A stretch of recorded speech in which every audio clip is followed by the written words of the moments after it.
Hi,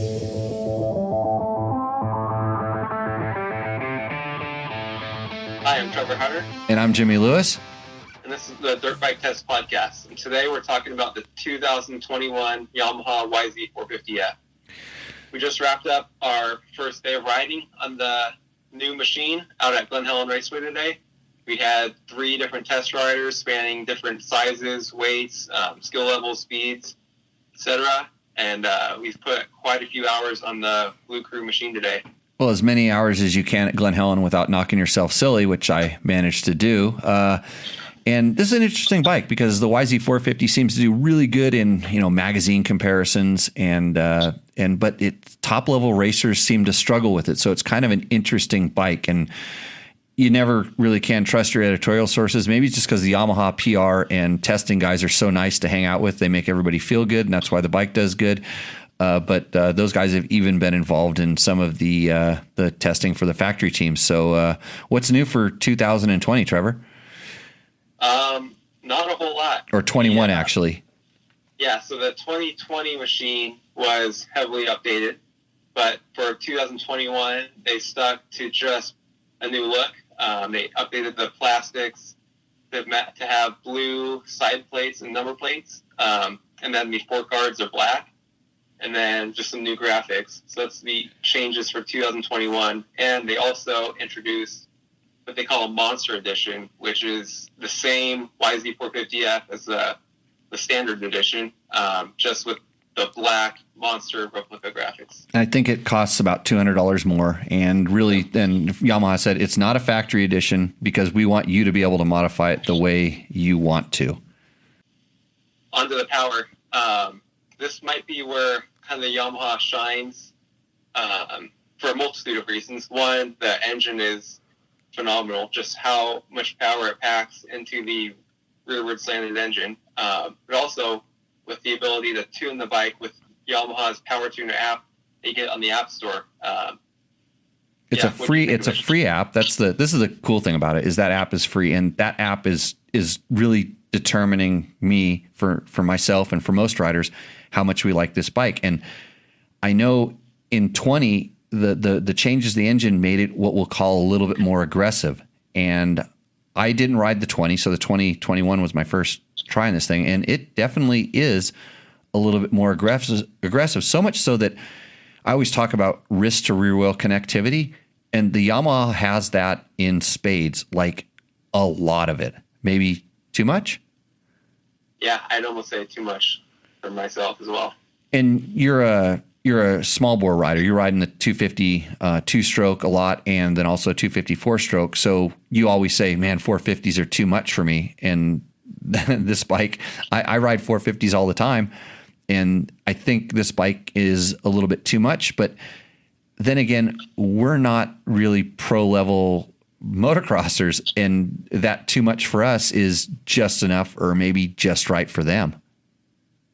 No, the bike has plenty of power for the average man, even high-level racers.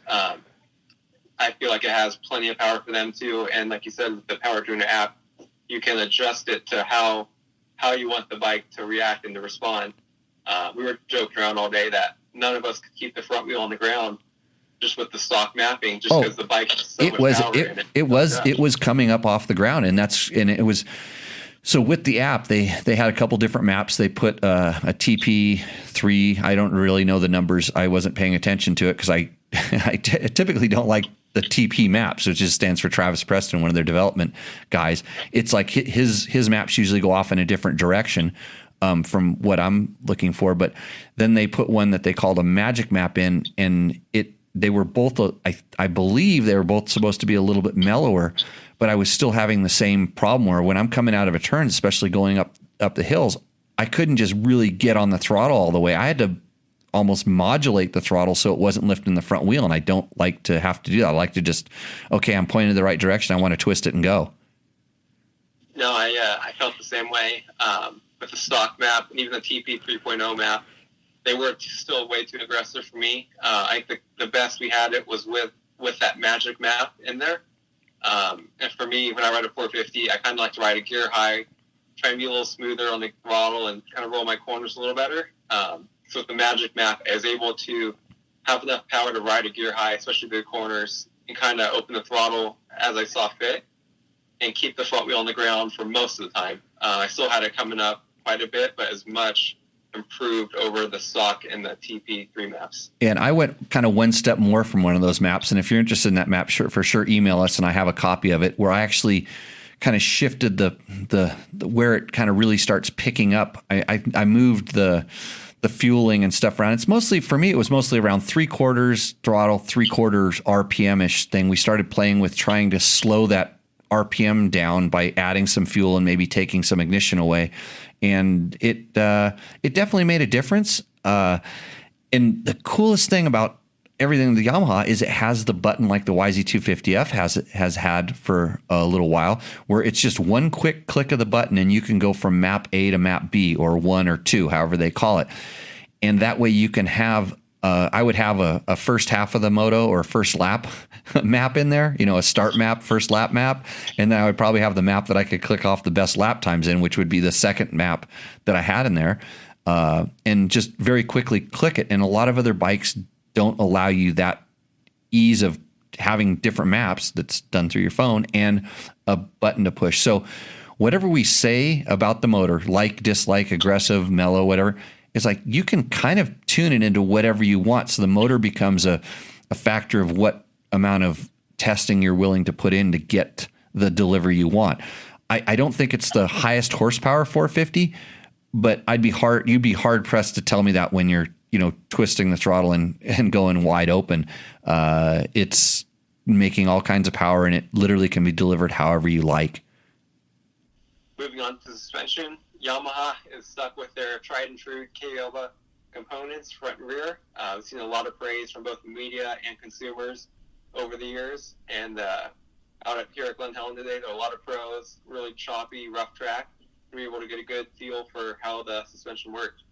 And the biggest thing that I noticed right away is that it's kind of more aggressive. It sort of matches that little bit of aggression they've added to the engine character. It kind of came along in the suspension department as well. It's like the bike has a little bit more stiffness for a little bit more hold up, and just overall maybe it's sacrificing some of the comfort we used to have for more precision, I would say.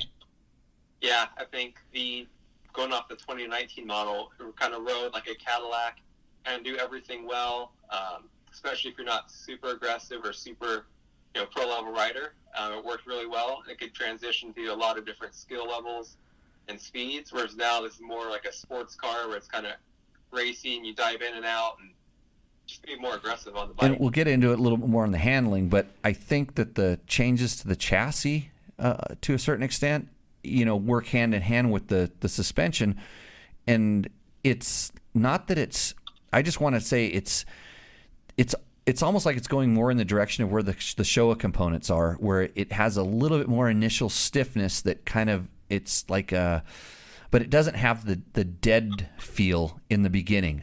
So it maybe it's transferring a little bit more of the what you feel on the ground to the rider, which I think is important for some guys just to have confidence on the bike, where the old one used to really absorb it. So it's like, the best way to describe it is I would say they've added 2 to 3 psi to the tires, the tire pressure, and now that's coming through in the action of the suspension.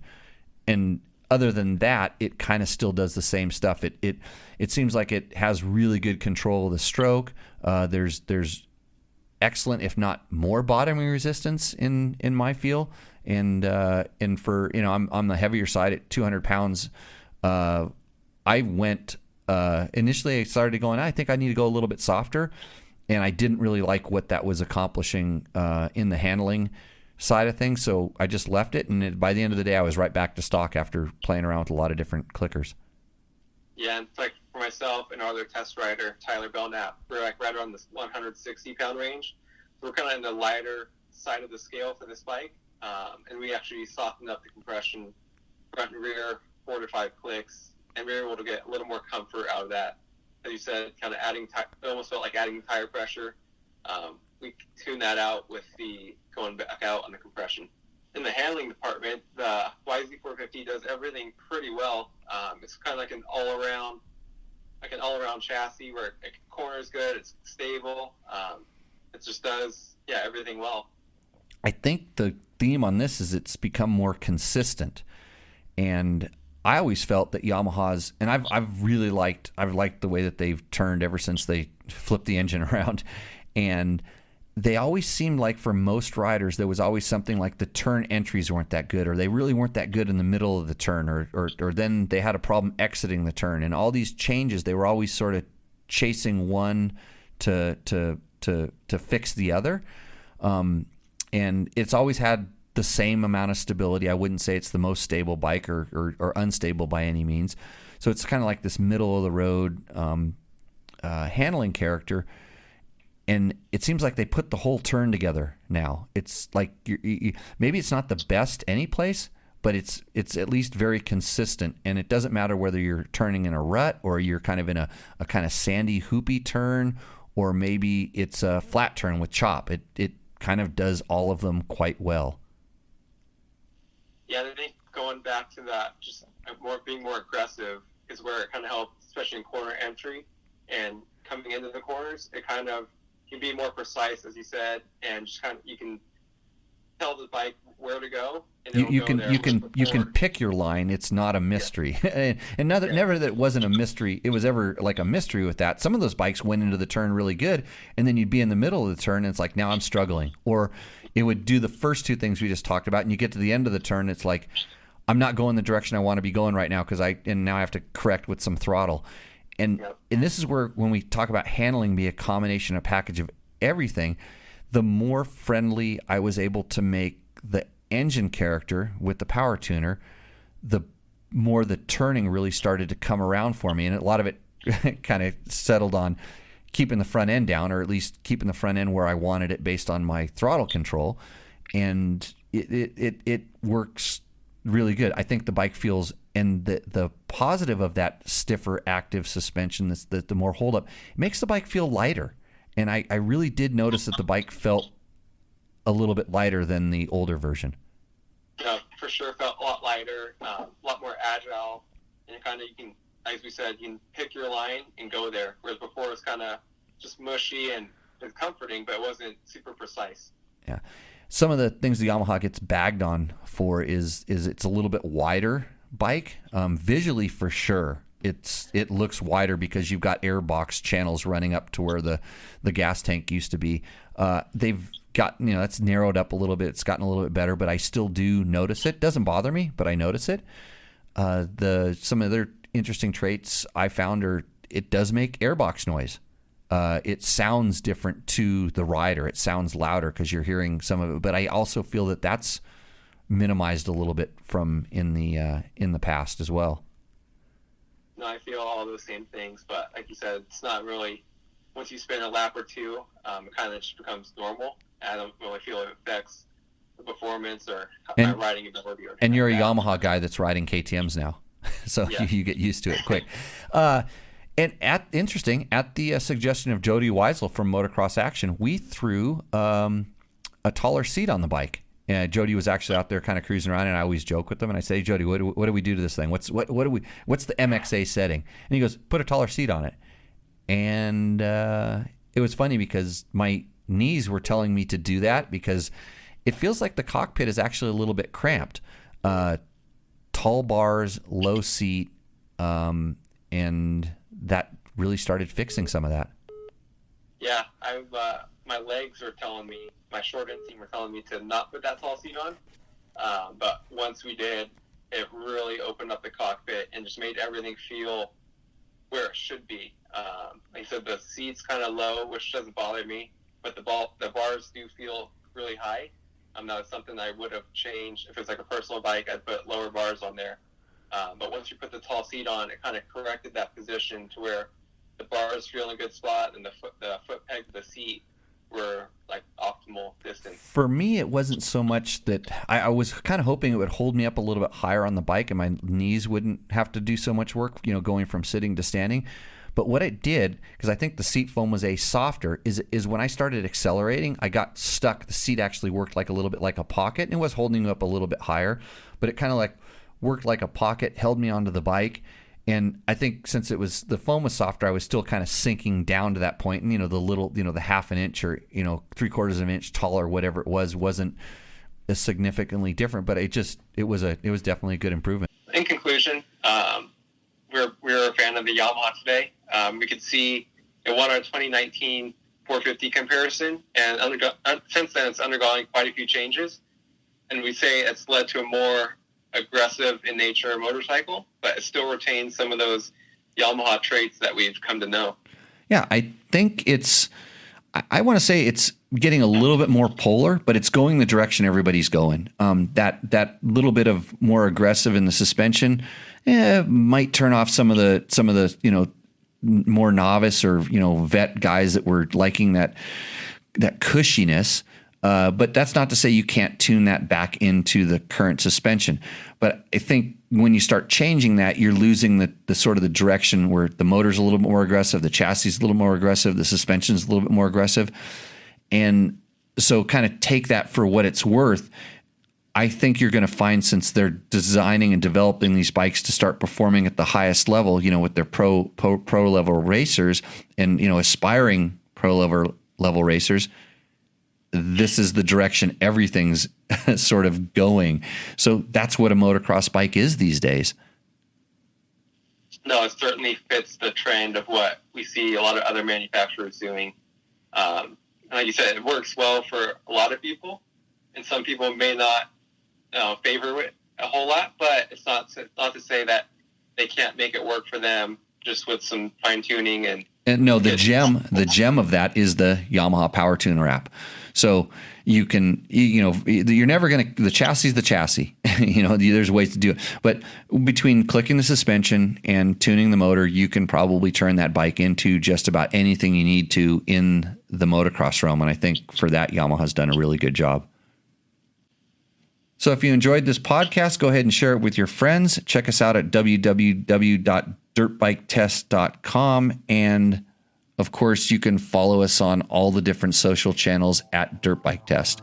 So for Trevor Hunter, this is Jimmy Lewis, and we will hopefully see you out at the track.